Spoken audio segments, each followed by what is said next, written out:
let's unpack this. Welcome to the deep dive. This is where we, cut through all the noise, stack up the sources, and really pull out those nuggets of knowledge you need.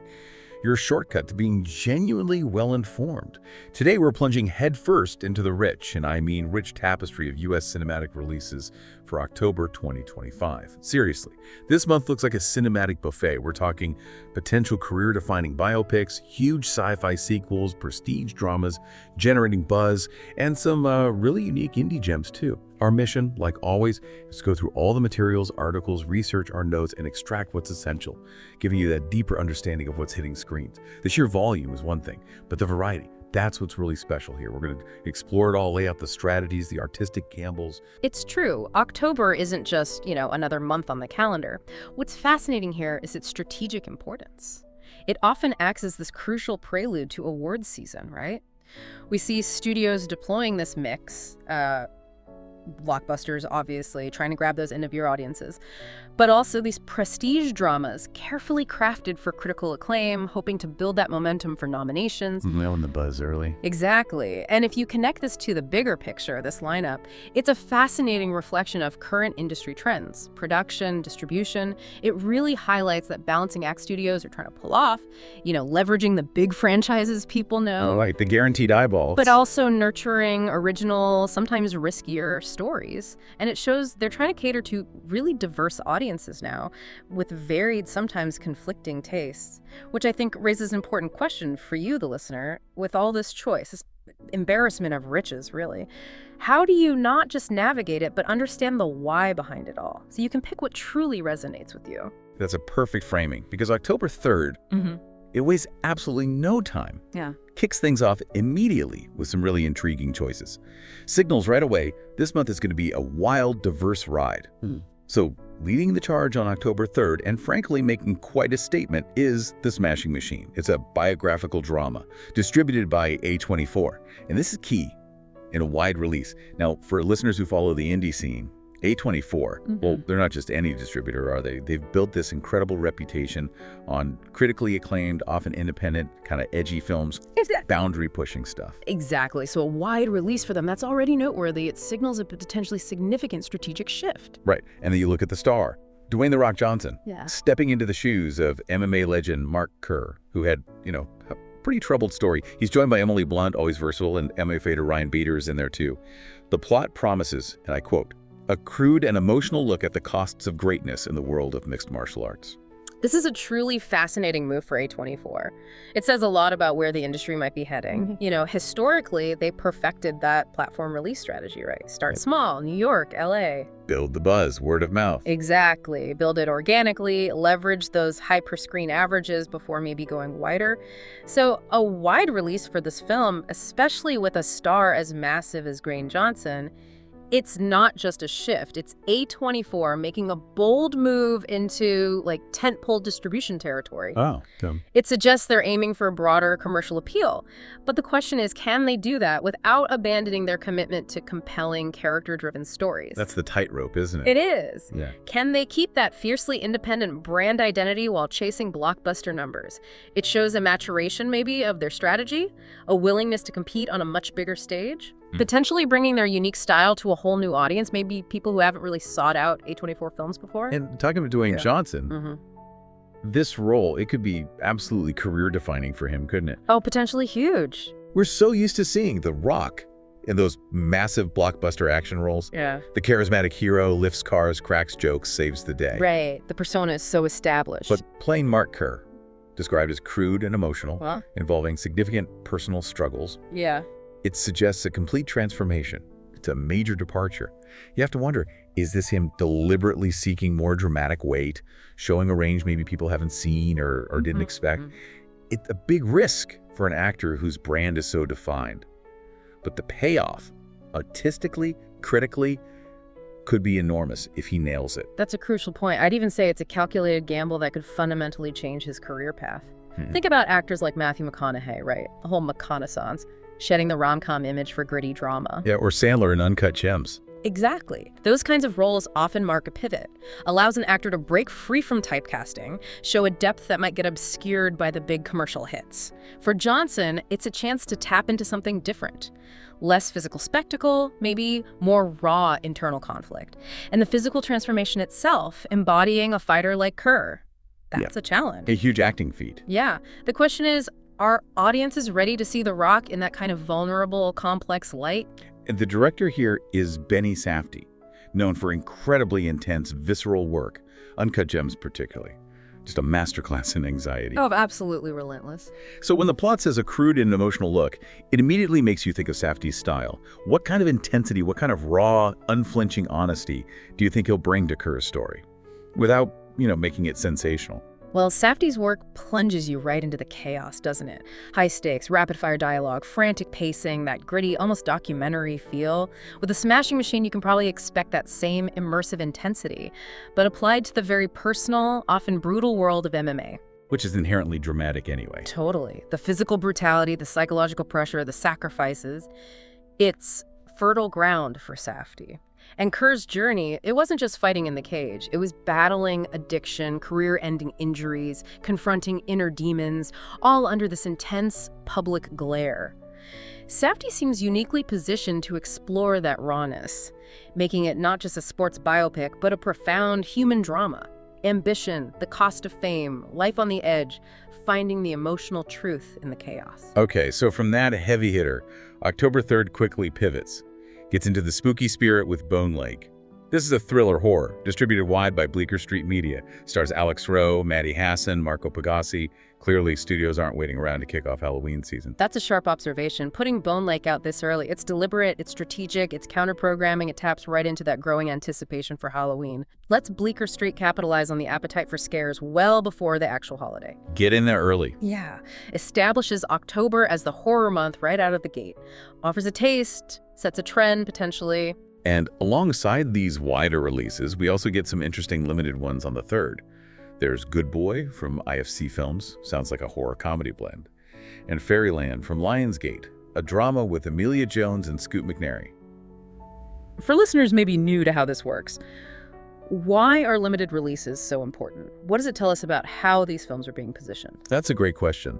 Understanding limited releases really unlocks a layer of industry strategy. They're often designed for that platform release we mentioned. Start in just a few theaters, key cities, New York, LA, maybe Chicago, San Francisco. Test the waters. Exactly. Allows distributors to gauge critical buzz, audience reaction. If reviews are strong, word of mouth is good, it builds momentum. Plus, it's often how indie films or films with specific artistic aims qualify for award season. They need that theatrical run in certain cities. Right, the eligibility rules. For films like Good Boy or Fairyland, this lets them find their niche audience, generate acclaim, and then maybe expand wider if the early performance is strong. It's strategic cultivation, not immediate saturation. And it gives unique artistic voices a path to audiences who might be looking for something beyond the blockbuster mold. Okay, now, here's where it gets really interesting. October 10th. This looks like one of the busiest, most anticipated release dates of the whole month. We're talking incredible variety hitting theaters all at once, sci-fi spectacle, prestige drama, a musical reimagining, even a star-studded action comedy. It's a genuine battleground for eyeballs, and you, the listener, you're the winner with all this choice. Indeed. The 10th is like a microcosm of October's whole ambition. A strategic chessboard, every studio making a calculated move. This dense concentration of diverse films, it's not accidental. Suggests distributors are placing their bets, trying to capture different audience segments all at once. Covering all bases. Right. Craving visuals, we got that. Profound human story, got that too. Pure entertainment, here you go. It's aggressive, shows confidence in their product, a desire to dominate the conversation that week. Grab a big slice of the movie-going pie. So, kicking off this powerhouse week, Tron airs, the much-anticipated sequel from Disney. And honestly, it feels like a long time coming since Tron, Legacy. It really does. Directed by Joachim Renning. Yeah. Brings back familiar faces, introduces new ones. Jared Leto, Gillian Anderson, Evan Peters, and the big one, the return of Jeff Bridges. Huge. The plot sounds fascinating, almost a reversal. A highly sophisticated program, Ares, is sent from the digital world into the real one for a dangerous mission. The Tron franchise, it has this enduring appeal, right? A real cult status, mostly because of that groundbreaking visual innovation, the unique aesthetic. The 82 original was a pioneer in CGI, pushed boundaries. Legacy continued that, maybe with mixed critical results, but visually stunning. So this long wait builds immense expectations. Fans want to see how modern CGI, plus Renning's direction, he did Maleficent, Mistress of Evil, no spectacle. Right, he knows how to do big visuals. How they might expand the grid, that distinctive world. And the premise, a program sent from digital to real, that opens up so many philosophical action possibilities. Tron always hinted at deeper stuff, identity, digital consciousness, reality. Heirs could finally tackle those head on. How would advanced AI perceive our world? What are the dangers, the revelations? It bridges digital and analog. Very contemporary concerns about AI. And the star power in Tron, Ares, is undeniable. Leto, Anderson Peters, and Jeff Bridges. He's Tron, basically, anchored both previous films. What does that cast, especially Bridges coming back, mean for fans, for the narrative, for bringing in a broader audience? Bridges' return is absolutely critical for fan engagement. It's that direct link to the origins, offers narrative continuity, a bit of nostalgia, closure maybe for longtime fans. His presence gives it authenticity, gravitas, reassures fans it respects the legacy. Then adding names like Leto, known for intense performances, Gillian Anderson, genre cred, intelligence, Evan Peters, so versatile that injects fresh energy, broader appeal. Draws in new eyes. Exactly. Extends the reach beyond the existing fan base. People might come for the cast even if they don't know Tron. It's a deliberate strategy. Lend legacy and new talent. Satisfy existing fans, expand the universe. Feels familiar and new. Smart way to generate buzz across different groups. Okay, then we shift gears completely. After the Hunt. Directed by Luca Guadagnino, acclaimed director. Call Me By Your Name, Suspiria, the recent challengers. Incredible run. This one's a drama. Stars Julia Roberts, Andrew Garfield, Ayo Edebiri. Explores the story of a Yale professor, Alma Olsen, nearing tenure. Promises to delve into the complexities of human relationships typical of Guadagnino's style, and notably shifting from limited to wide release. Guadagnino has such a distinctive approach, doesn't he? Intimate, intense human dramas. His films explore desire, identity, memory, those intricate emotional landscapes, often with this lush but unsettling psychological realism. With a cast like Roberts, Garfield, Edebiri, you expect incredible depth. They're all so skilled at nuanced emotion, internal turmoil. Masters of subtlety. Complexities of human relationships. For Guadagnino, that's not just a theme, it's the whole fabric. Lingering gazes, unspoken tensions, palpable atmospheres, and the shift from limited to wide, that's a strong signal. Distributor confidence, suggests early screenings, industry buzz. It's positive, maybe awards whispers already. Positioning it as a serious contender. Exactly. They see significant commercial and critical potential, aiming for acclaim, awards buzz as the season gets going. Another intriguing one on October 10th. Kiss of the Spider-Woman, a musical drama. Roadside Attractions. Stars Diego Luna, Jennifer Lopez, Bruno Bichir. Tells the story of Valentine, a political prisoner sharing a cell with Melina. It's an adaptation of a powerful classic story. What do you make of J-Lo in this context? The musical drama, the prison setting? It's a bold adaptation, and for Jennifer Lopez to take this on, it shows her continued willingness to explore different genres, showcase dramatic and musical talents beyond the mainstream pop or action stuff. Definitely a stretch. It demands real emotional depth, vulnerability. The story itself, Kiss of the Spider-Woman, it's inherently powerful. Themes of fantasy, escapism, love, identity, political oppression, all crammed into this claustrophobic prison cell setting, which just amplifies the psychological intensity, forces characters to confront reality, forge this unlikely bond through shared stories, dreams. Escapism as survival. And today, a story about political prisoners, the power of shared fantasy. It holds real thematic resonance, a reminder of human resilience, imagination in bleak circumstances, ask big questions about freedom. The 10th also continues that biopic trend we saw earlier. We get Roofman, biography of Jeffrey Manchester.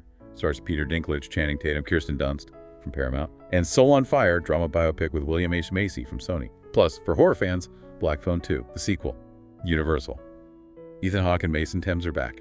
Yeah, that recurring thread of biopics. Mark Kerr, Jeffrey Manchester, the unnamed figure in Soul on Fire. It points to a strong cultural fascination with complex real-life figures, right? Jeffrey Manchester, for instance.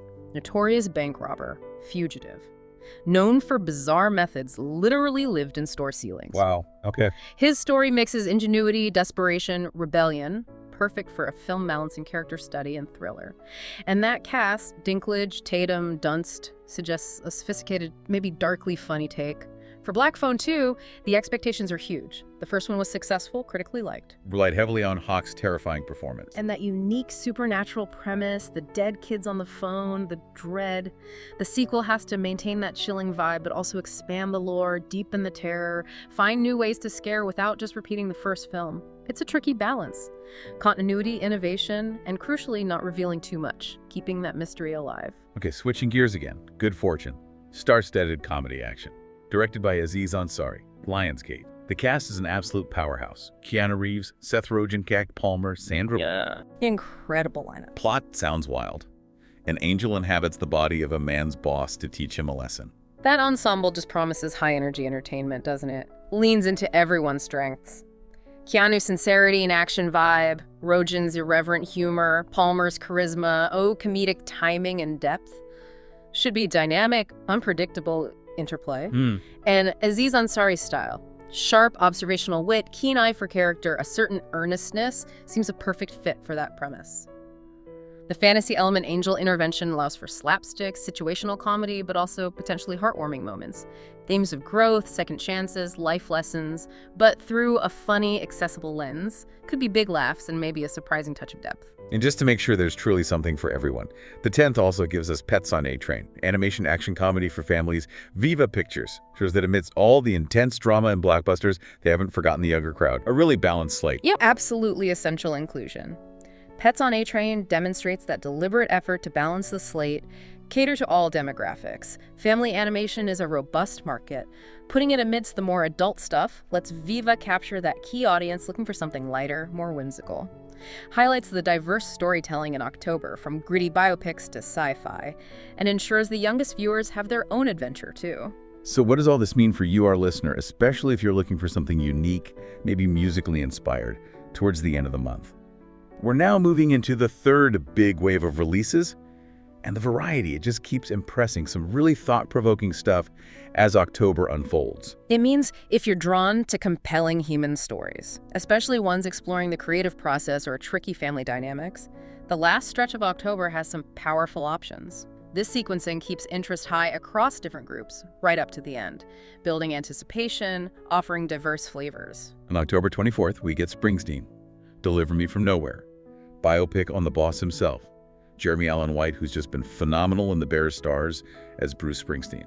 Incredible casting potential there. Directed by Scott Cooper.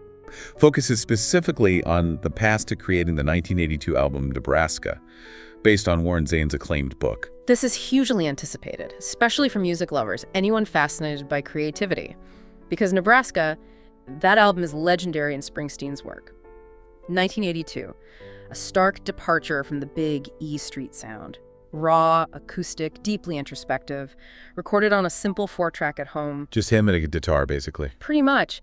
Bleak, poetic songs about working-class struggles, crime, disillusionment. The film focusing on this period promises a deep dive into intense artistic introspection, vulnerability, capturing that shift, that raw creative phase, the personal demons he was battling. That's crucial. Exploring the quiet genius behind the very loud legend. Jeremy Allen White as Springsteen. Huge moment, especially after The Bear, where he's just so raw, so vulnerable. What's the anticipation like for his portrayal, and what challenges does he face embodying the boss at that specific quiet moment? White's trajectory is remarkable, isn't it? His ability to embody characters with intense emotional depth, internal struggles. His work in The Bear proves he has the vulnerability and the raw passion needed for someone like Springsteen, especially during the Nebraska period, a time of artistic solitude. The anticipation is seeing how White transforms, not just physically, but vocally, emotionally, capturing the essence of a living icon during that quiet moment, conveying the weight, the drive for authenticity. Big shoes to fill. Huge. It's a challenge, playing someone so recognizable. But White seems uniquely suited for that quiet intensity, that lyrical melancholy. Promises a nuanced performance beyond just impersonation. And the director, Scott Cooper. His style often features strong performances, character-driven narratives, often gritty, realistic.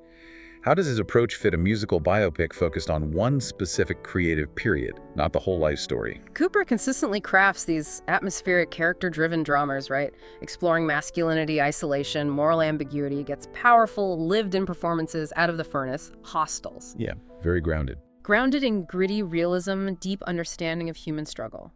For this film, it feels like a perfect fit. By focusing just on Nebraska, Cooper can delve deep into Springsteen's mindset then. The pressures, inspirations, vulnerabilities shaping that stark work lets him focus on the intimate, solitary aspects of creation, not a sprawling biopic. Plays right into Cooper's strengths. Promises a profound character study wrapped in a musical origin story. Resonates with anyone interested in the soul of making art. Also on October 24th, Regretting You. Drama from Paramount. Stars Allison Williams as a young mother, Morgan Grant, and her teenage daughter, Clara. Plot explores their tense relationship. Sounds incredibly relatable. Oh, absolutely. Intergenerational conflict, complex family bonds, universally relatable. So many viewers, parents, children can see bits of their own experience in a story about a mother and teen-daughter relationship.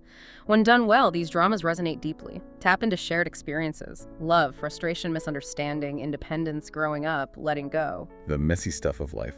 Exactly. And Allison Williams, known for sharp performances, Get Out, M3GN, she brings this intensity. Could make her portrayal of a mother navigating that particularly compelling. Offers reflection, emotional connection for a wide audience. Explores those raw, sometimes painful family dynamics. And then, something truly unique, maybe even unsettling. BOGONIA, the latest from Yorgos Lanthimos, known for his distinctive, often surreal films, Poor Things, The Favorite, Lobster. That's true. It stars Emma Stone, Jesse Plemons. Starts limited on October 24th, then expands wide on October 31st. Halloween. Lanthimos has such a distinctive, acclaimed style. When we say auteur, we mean a director with a recognizable artistic signature, right? Consistent vision, themes. His films. Precise, often deadpan aesthetic, dark humor, unsettling exploration of human behavior through bizarre scenarios. Plays with societal norms, challenging, visually striking, intellectually stimulating. For you, the listener, this is a different kind of cinema. Challenges conventions, pushes boundaries, offers intellectual stimulation alongside the unique visuals, and reuniting with Emma Stone. Very exciting. Their collaborations, The Favorite, Poor Things, which won her an Oscar, were huge successes. Raising chemistry. Their creative synergy produces compelling, singular performances. Anticipation for what they do next is high. Expect something utterly unique, probably bizarre, definitely thought-provoking. And that strategic release. Yeah. Limited first, then wide on Halloween. Yeah. Feels very deliberate, almost like a challenge. It absolutely is calculated, deliberate. The initial limited release builds critical buzz, creates that aura of exclusivity, anticipation, effective for auteur films like his, gets word of mouth going among cinephiles, critics before the wider push, then the wide expansion on Halloween. Astute placement. Plays on the film's potentially unsettling, strange, maybe genre-bending elements. Lanthimos films aren't typical horror, but they have this profound psychological discomfort, uncanny quality, darkly absurd humor. Fits the Halloween atmosphere perfectly, maximizes impact, leveraging reviews and the seasonal vibe to draw in a curious audience looking for something different on Halloween night.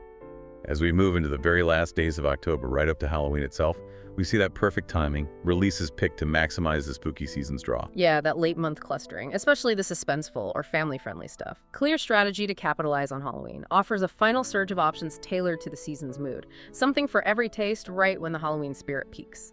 October 29th, anniversary. Thriller. Roadside Attractions. Stars Diane Lane, Kyle Chandler, Zoe Deutsch. Feels like a perfect last-minute intense option for suspense seekers. Definitely. A thriller right before Halloween taps into that psychological side of the holiday. Tension, suspense, the unknown. Lane and Chandler, veterans at complex emotional dynamics, suggest maybe creeping dread, character-driven suspense, not just jump scares. A sophisticated alternative to overt horror, cerebral fright that lingers. Also on the 29th for families, Stitchhead, animation comedy family, Briarcliff Entertainment wide release, voice cast, Asa Butterfield, Joel Fry, Rob Brydon. Good to see that family commitment right to the end. Yes, Stitchhead keeps the end of October inclusive, provides that lighter, whimsical alternative amidst thrillers and dramas, caters to families looking for fun content aligned with the lighter side of Halloween. Recognizable voices add appeal for parents and kids. That balance is crucial for a comprehensive schedule. No audience segment left out. And then Halloween itself, October 31st. BOGONIA goes wide, underscoring that strategic timing for Lanthimos. But also, in the days just before Halloween, we see re-editions of the entire Twilight saga. Fantastic example. Leveraging genre appeal and profound nostalgia, BOGONIA Wide on Halloween highlights its potential as unconventional, maybe unsettling cinema fitting the day. And the Twilight re-editions. Brilliant. Genius move, almost. Huge fan base there. Massive, dedicated fan base. Cult-like following. Positioning them around Halloween capitalizes on nostalgia, the gothic romance vibe, the power of fandom, bringing people back for a shared viewing experience. Testament to enduring cultural phenomena. Smart way to generate revenue from an established, passionate audience eager to revisit on the big screen, maybe introduce it to new fans too. What's truly fascinating here, though, and this is a critical insight, I think, is the deeper meaning behind these re-editions and special content releases. They're not just throwing old films back up randomly. They connect to broader trends in how we consume and value cinema now. Absolutely. So let's start with Avatar, The Way of Water. Reedition October 3rd, right at the start. Interesting that a huge blockbuster already had its run, home release, still comes back to theaters. What's that tell us? Perceptive point. Speaks volumes about the enduring life of blockbusters, especially ones like Avatar, designed for cinematic spectacle. Highlights continuing demand for that immersive, larger-than-life experience only a big screen, IMAX, 3D can deliver. Even with streaming, the allure of seeing a visual masterpiece like that theatrically remains potent. Testament to the communal big screen event. Also signals studios see potential for recurring revenue from these visual behemoths beyond the initial window, keeps the franchise relevant, maybe test waters for future films. Then October 12th, 25th anniversary re-edition of Battle Royale. Cult classic. Provocative, intense, its return is significant. Indeed. Connect this to film preservation, rediscovery. Anniversary re-releases for cult classics like Battle Royale are incredibly important, culturally, economically, not just nostalgia. Celebrates lasting cultural impact. Influence on later filmmakers. Battle Royale hugely influenced the death game genre. Definitely paves the way. And its continued relevance. Battle Royale was groundbreaking, controversial, themes of societal breakdown, youth rebellion, extreme competition, still startlingly potent 25 years later. These events let existing fans revisit on the big screen, often restored prints. And crucially, introduce it to new audiences who only heard the legend, cements its place in history, finds new relevance. And of course, the Twilight Saga re-editions around Halloween. We touched on it, but worth reiterating that power. The Twilight re-editions are a masterclass in leveraging nostalgia and devoted fandom, especially around cultural moments like Halloween. For a generation, those films defined an era of YA storytelling, romance, fantasy, melodrama. Bringing them back reignites old passions, lets fans relive a piece of their youth. Economically, shows how studios tap into fan bases, use timing to create an event beyond just a screening. Reinforces cinema isn't just new releases, it's revisiting cherished stories, sharing that experience again or for the first time on the big screen. Highlights that potent connection between film, fans, and a cultural moment. Ultimately, these re-editions, recent blockbusters or cult classics, they underscore the enduring value of the theatrical experience, show the different ways films find new audiences, reignite old passions, prove cinema's magic isn't just what's new, but what endures, resonates, invites shared experience. Film as art and cultural touchstone. So what does this all mean for you, our listener, looking at October 2025? After this deep dive, you can really see the incredible breadth, depth, and strategic thinking behind what's coming. It means October truly offers something for everyone. A meticulously curated selection for every cinematic palette. Gritty biopics, stunning sci-fi, intense dramas, quirky auteur works. The genre diversity is astounding. This balanced lineup means you're not overwhelmed, but empowered with knowledge, context for informed choices. And many of these films, the dramas, biopics from top directors, star casts clearly positioned for critical acclaim, awards season. October is a crucial launchpad for prestige cinema, early buzz. Plus, looking at narrative trends. That recurring biopic theme, Kerr, Manchester, Springsteen, reflects a powerful cultural fascination. Origin stories, costs of fame, complex human condition, suggests interest in how individuals navigate pressure, achieve greatness, confront struggles, a window into extraordinary lives. This month also expertly balances established franchises, Tron, Black Phone, with innovative originals, BOGONIA, After the Hunt. That blend is indicative of the industry now. Satisfy a hunger for familiar universes while nurturing fresh storytelling that pushes boundaries. And the sheer number of wide releases we talked about, that's notable, isn't it? Feels like a strong statement. absolutely a powerful statement. So many wide releases, from A24's Big Swing to Disney's Blockbuster, suggests a strong collective push for cinema attendance. Reinforces the value, significance of the big screen, signals the theatrical experience remains core, vital, not just a stepping stone to streaming.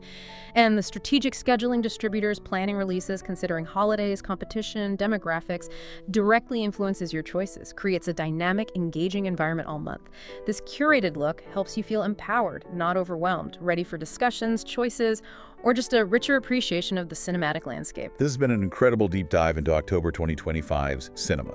From Dwayne Johnson's dramatic turn to the grid's return, Jeremy Allen White as the boss. Truly so much to look forward to. We encourage you to engage with these films, blockbuster, drama, challenging art house.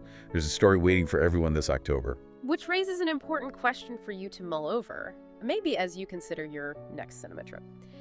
Given this unparalleled blend of raw biopics, fantastical sequels, boundary-pushing auteur dramas, how might October 2025 truly redefine our expectations for what a single month at the movies can deliver, both in sheer entertainment and meaningful cultural commentary, reshaping our understanding of what the big screen is still capable of?